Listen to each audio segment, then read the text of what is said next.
CQ10, CQ10, CQ on 10. This is Mike 0 Juliet Charlie Foxtrot, Mike 0 Juliet Charlie Foxtrot, Mike 0 Juliet Charlie Foxtrot, calling 10 meters. Mike 0 Juliet Charlie Foxtrot, this is Tango Alpha 2, Quebec Zulu, Portable 3, where are you calling over? Okay, I've got Tango Alpha 2, Quebec Zulu, Portable 3, I think you said.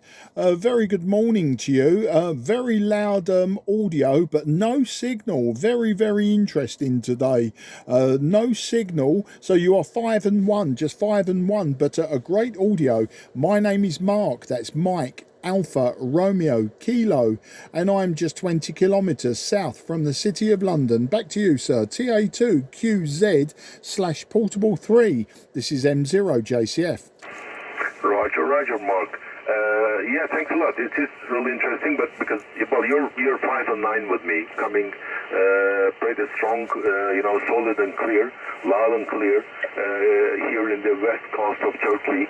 My name is Mehmet, Mike Echo Hotel, Mike Echo Tango, and I'm located in the northwest coast of Turkey, a small town about 150 kilometers north of big city Izmir. So back to you, how do you copy? M0JCF, this is TA2 Quebec Zulu / Portable 3. Yeah, TA2QZ / Portable 3, Mehmet in the northwest Turkey. Very, very well indeed. In fact, your signal peaked 5 and 5 and immediately went back down to 5 and 1. So a big QSB swing, but the band is very, very clear and very quiet today. So the audio is very, very strong. The signal 0 almost, but the audio is still coming through strong. I'm using an IC-7300, 100 watts, and my antenna is a 5/8 wave vertical, and all the reports I get, Mehmet, is it's always very good reports on my transmission, but my receive on this antenna is always a lot less than other people. It could just be propagation as well, but it always seems to be the case. Back to you, TA2QZ P3. This is M0 JCF. Yeah, QSM Mark, 100% copied. You're peaking over plus 10 or something, coming really strong here. Well, I'm running the same rig, the same transceiver IC-7300 with you, Mark, and well, the antenna is a bit different. This is just a very simple dipole antenna which I made from just copper wire hanging between two trees, probably about 5 meters high above the ground in the garden at the moment. So this is the working conditions. But yeah, I mean, as I said, the signal is really strong with a very good audio as well. But you're peaking up to 9 plus 10 or something, Mark. Back to you, over. Yeah, well, I tell you what, wire antennas, homemade wire antennas, I'm always impressed sometimes. Some people spend hundreds of dollars, maybe thousands of dollars on big antenna systems, and then someone like yourself builds a simple wire antenna, and it works. It works very well. I was going to ask how you get the / Portable 3 on your call sign. Does the 3 mean something? Back to you. Roger, that's correct, Mark. I'm my home QTH registered. My call sign is registered in Ankara. That's the capital city of Turkey, which is in the second region. The Turkey is divided into several regions, 6 regions for amateur radio call signs, and but I'm now in the west coast, which is the 3rd region. So that's why I have this / Portable 3 addition to the suffix, Roger. That makes lots of sense now. Now I understand. Yeah, I just wonder, some people just say they're portable. Like if I was out portable, I would just be / portable, and then I would tell you where I am and maybe how far I am away from my home. But the P3 is good. If I had a map, then it'd be so much easier. But I'm very, very lazy, Mehmet. I don't use maps or anything like that. But I've been to Turkey once in my whole life, Mehmet. Mehmet. I've been to a very common place. I'm sure you know it. It's Bodrum on the Mediterranean coast. And I went there in 2011.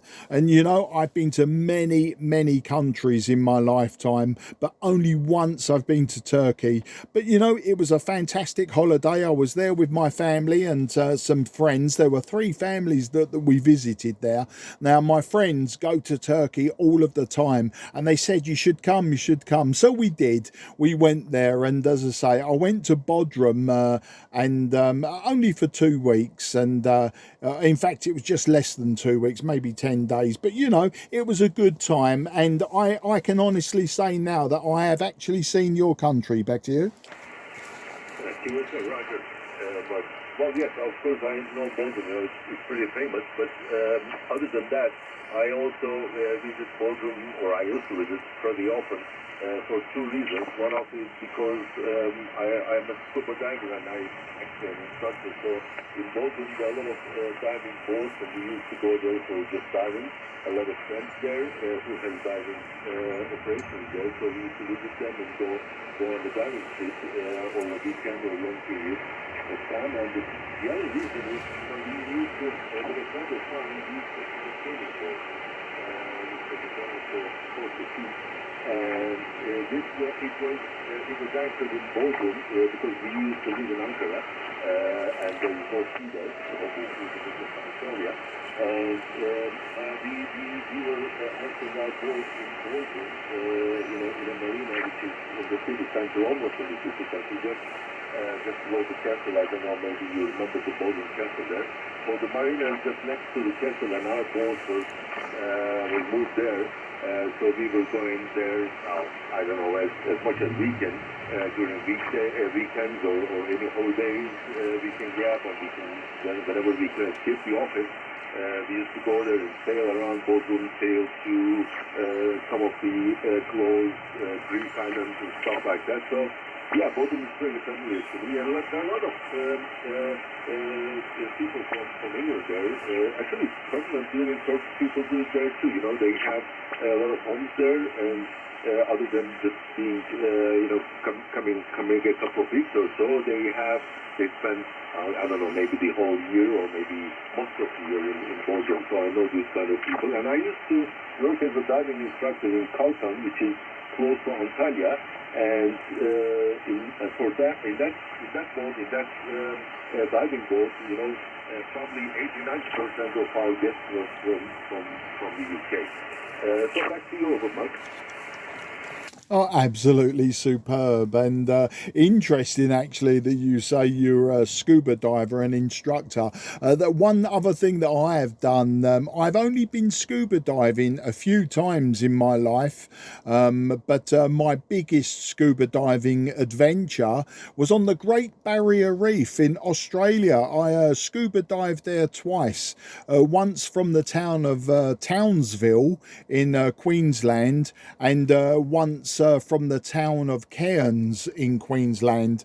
And you know, we went out on a boat both times and went scuba diving, maybe for about 30 minutes each time. Not very deep, maybe 10 meters was about the maximum depth.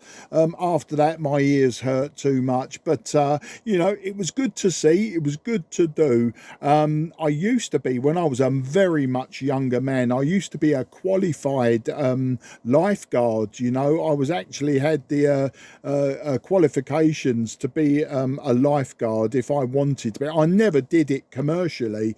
It was just something that I learned at school, and I gained the certificate for it, and I could work, you know, at the local swimming pools, that sort of thing. But it wasn't something that I pursued, and over the years swimming just didn't interest me anymore. I think I discovered motorbikes, guitars, and all sorts of other things, you know, and mainly women actually. But you know, so yeah, I can say that I had been scuba diving, and I learned in pools and things like that. And then, say, my biggest adventure scuba diving was in the Australian Great Barrier Reef. But I haven't been scuba diving for over 30 years now, and it maybe I could, you know, if when I go to Florida quite often, and I go snorkeling, etc. But I don't do scuba diving anymore. But maybe I will. Maybe I will. You know, I have to go there and think, is it interesting enough for me to do? I think what it is, Mehmet, I've got very, very lazy in my old age. Back to you. Roger. Mark, yeah. Well, I mean, yeah, you can do it anytime. I mean, at any age, the scuba diving thing, and it is, you know, it's pretty easy, especially for you, probably. I mean, because you tried it, at least you know the feeling of breathing underwater and stuff like that. So, yeah, Australia is one of our one of the places, one of the countries which are in our list.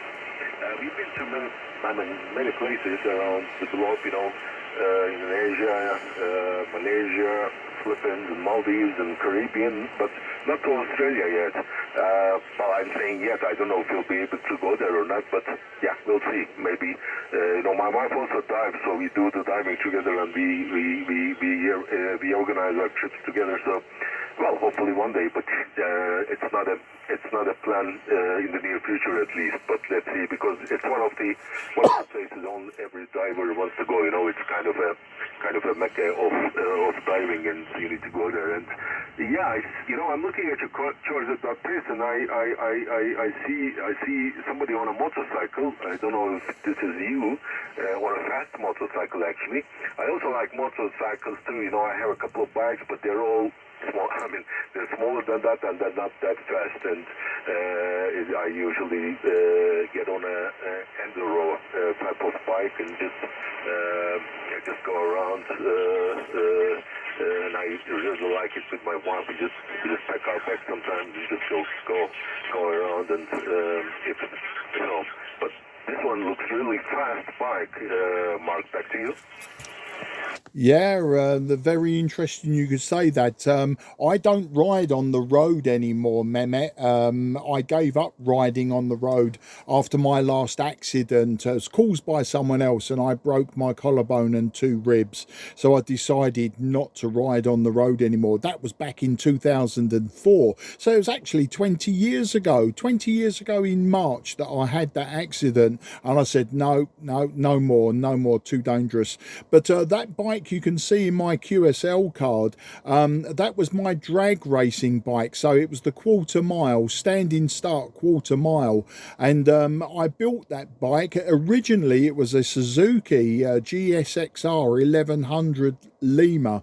And I lowered it, I lengthened it, and then of course we added the turbocharger to it, and it was 340 horsepower, so you can imagine, very, very powerful indeed. And I could do, and I'm a big man, as you can see in that photograph, I am a big man, but I could do 0 to 156 miles an hour in 9.4 seconds. So you could see it was a very fast bike, and in fact it was capable of 8 seconds, but I just wasn't that fantastic at being a drag racer.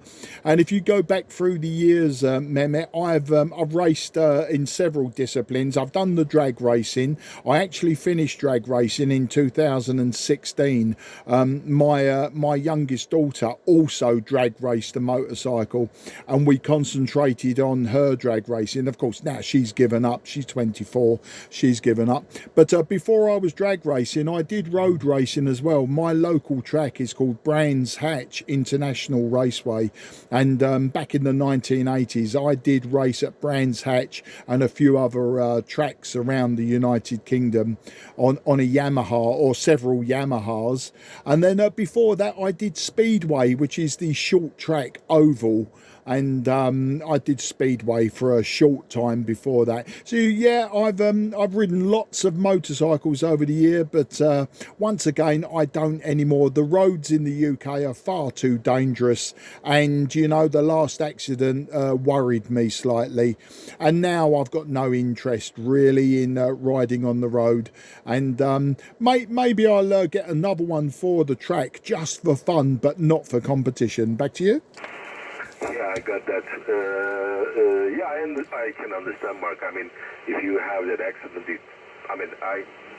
luckily we didn't have an accident because, you know, first of all, I'm scared of the speed. So, I mean, I like to be on a bike. I like to be riding on a bike and feel the wind and everything, but up to a certain speed, you know. And for example, we like, rather than the highways, we like to ride around in the countryside. And even though it takes longer, but you know, it's not. I mean, our purpose is not to reach a place as soon as we can, but just to be on the road. So you know, I used to have a BMW, but I sold it because I was away working in Germany for a couple of years, so it was nonsense to keep the bike here in Turkey. But I have a smaller one. I still keep it. It's really small comparing to yours. It's only 150 cc's, and I use it here in Iowa in my portable QTH to go to the city or to go to the islands around. You know, we have a couple of islands which you can pass through some small bridges, and to get around and to go shopping, or if the weather is good, just hop on the bike with my wife and just drive and have fun and go in the. You know, we have lots of olive trees and go in the in the mountains to the olive trees, and also we have a lot of pine trees and go in the dirt roads, but just to have fun and just to ride the bike. But yeah, yours is different. That's another thing what you're talking about. Over. Yeah, and that sounds fantastic. You know, that sounds really great. You know, riding around the olive trees in the mountains, etc. You know, I've ridden all over the world, and some of the places have been really crazy. When I was in Indonesia, we hired motorcycles, and you know, that was crazy. The motorcycles that we hired were absolute wrecks. I mean, there is no way that they would be allowed on the roads in England, and we rode around on these old wreck dirt bikes around Indonesia, and but that was really fantastic, you know, riding around the jungle, that sort of thing. And likewise, when I was in Malaysia and Thailand, we hired motorcycles, and yeah, rode around. It was just crazy, you know. I was in just a pair of shorts, a pair of training shoes, pair of running shoes, so running shorts, and a vest top and sunglasses, and we was doing 80-90 miles per hour. You know, we were doing about 120 kilometers an hour sometimes, and it was just crazy. And when I think now, you know, the damage that I could have caused had I just had that very slight accident, you know, very slow accident, you know, I could have lost so much skin. So it was fun times. And likewise, I've ridden a motorcycle in California on the Mulholland Drive, which is a long coastal road, and I visited a very famous shop and cafe called the Rock Store on Mulholland Drive. So I've ridden over that side as well. But you know, I've ridden in many places, and when I think back now, you know, that they were beautiful and fantastic to ride, but the way I used to ride was maybe a bit reckless. And you know, I think back and think, no, I would never do that again. I quite often think that you know, I'd like to, when we go back to the US, we go to the US quite often, and it's always cars now, but I've often thought, you know, maybe if I could convince my wife to jump on the back, we we'd hire probably a big Harley Davidson, you know, a cruiser, just for the straight roads, and maybe see part of America on a motorcycle. But sometimes, you know, you sit in an air-conditioned car and you've got the music on, and sometimes it just gets too easy to just sit in a car or a truck and do it that way. Back to you. Roger. Yeah, you know, it is, yeah, for USA, you know, I also been there sometimes, and with my uncle, you know, I have an uncle who lives in Switzerland, and the dream was like he wanted to go there and rent one of these caravans, and I said, okay, I'll rent a bike, so you will be in the caravan and I'll be on the bike, just behind you, we'll be just touring around. But, well, we didn't do it. I don't know if we can still do it because he's a bit older now. But yeah, I also would like to ride on those roads. And by Indonesia, you know, I've been in Indonesia in several islands several times for diving purposes, but of course on the roads.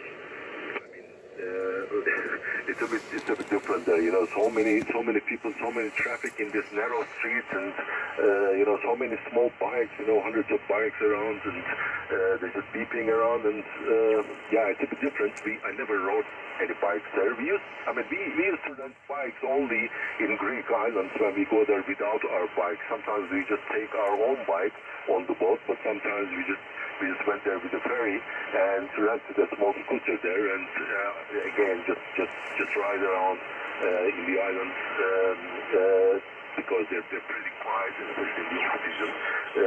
But other than that, you know, in Indonesia, I don't know, yeah, maybe with a group of with a good friends of with a group of good friends, it probably would be very interesting to do so, but. It's something different. Yeah, I really like to be on the bike, as I said, and it's good. And yeah, as I said, I'm a little scared of the speed. But these Harleys, you know, they're of course different. And I agree. It's totally different to be in an AC van or in a car. Just you know, on the bike. It's so much different. You feel the smell, you feel the wind. You're spinning a bit higher. You have a broader vision and everything. That is really perfect to see around and to do some sightseeing. That's really great. Back to you, over. Yeah, I know exactly what you're saying, Mehmet. You know, it's the freedom, isn't it? It is the freedom. You know, sometimes, you know, I'm retired now, but I used to go to work in a car, and I used to commute. Sometimes it would be an hour or more each way, and you know, sometimes you'd be stuck in traffic, and I used to think to myself, you know, if I was on a motorcycle now, I would already be there. I would be at work in like 20 minutes, maybe 30 minutes. But, you know, I'm stuck in traffic, and everyone's getting mad with each other. And, yeah, and I used to think, no, a motorcycle, I'd be there and there'll be no more of this trouble. But then, you know, sometimes it was pouring with rain. It's freezing cold.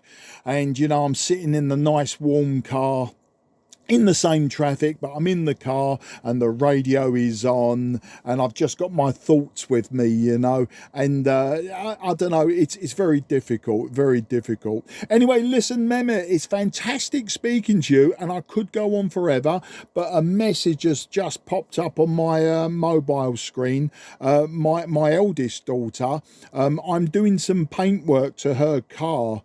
It's being sold tomorrow, and we have to do a touch-up paint job on the car, and so I need to go and collect that car now from her place of work and get that finished. It's miserable weather out there at the moment. It's raining, but we expect from about midday onwards that the rain will stop, so at least I can finish this very tiny paint job on her car. But yeah, I need to leave now. I need to go and collect that car. She's only 10-15 minutes away, but if I go go and get it, then it's on my, it's on my property, and as soon as the rain goes and it all clears, I can actually finish that job for her. So that's my excuses for going. So it was fantastic that you come back to my CQ10 meters, but maybe you'll catch me again either on 10 meters. I'm often on 12 meters as well. Always look for me on 12 meters, and we'll carry on with the motorcycle and the scuba diving and everything else in between. It's quite good to be talking about our travels and your country, the scuba diving, the motorcycling around the world. It's so much different from just talking about what radio have you got, how much power have you got, and what antenna do you have. I know we started with that, but once that was gone, I found the conversation very, very refreshing and very, very good.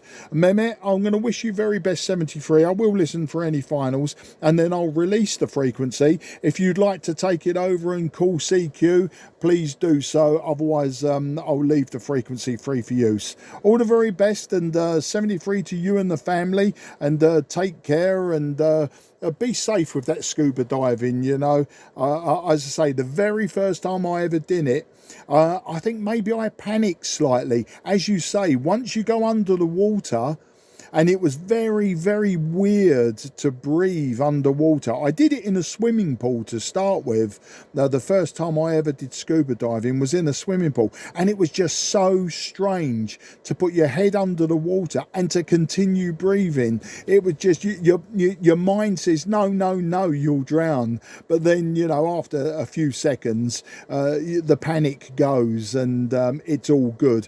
I'm sure that some people just cannot do that. But it was good, and of course I had done snorkeling before, so I knew. Anyway, yes, I must go before I get another message saying, did you get my last message? So very best 73, Mehmet, and take care. Look forward to the next time. Tango Alpha 2 Queen Zulu / Portable 3. This is Mike 0 Juliet Charlie Foxtrot listening. Roger, Mark. Yeah, great. It was really pleasant Q&A. So thanks a lot for this very nice Q&A. So I also like to chat. It's not just the signal report, the weather report, and the equipment description. I also like to get to know the other station better, and maybe in case like we have some common other hobbies and common things. It's really great to talk about that and chatter. So thanks a lot for taking your time talking to me on this frequency. I'm not keep the frequency because this QSO was very nice, and so I think I'm done, and it was really pleasant. It was a pleasure to talk to you, and hopefully talk to you again maybe on 15 meters. I'm also active on 15 meters too, so hopefully I will hear you there, and maybe we can carry on. So all the best to you. Have a good day, and good luck with the painting job and everything, and hopefully see you again and talk to you again on the band. And thanks once again taking your time and having this long QSO with me. It was a pleasure to talking to you, Mark. Mike 0 Juliet Charlie Foxtrot. This is Tango Alpha 2 Quebec Zulu Portable 3. 73 is Mark. All the best. Yeah, 73s, Mehmet. And just for your logbook, you were peaking 5 and 7, dropping down to maybe a 4 and 1. Very interesting conditions, but solid throughout that I could hear you. This is Mike 0 Juliet Charlie Foxtrot going QRT. This frequency is clear for use. The frequency is clear for use.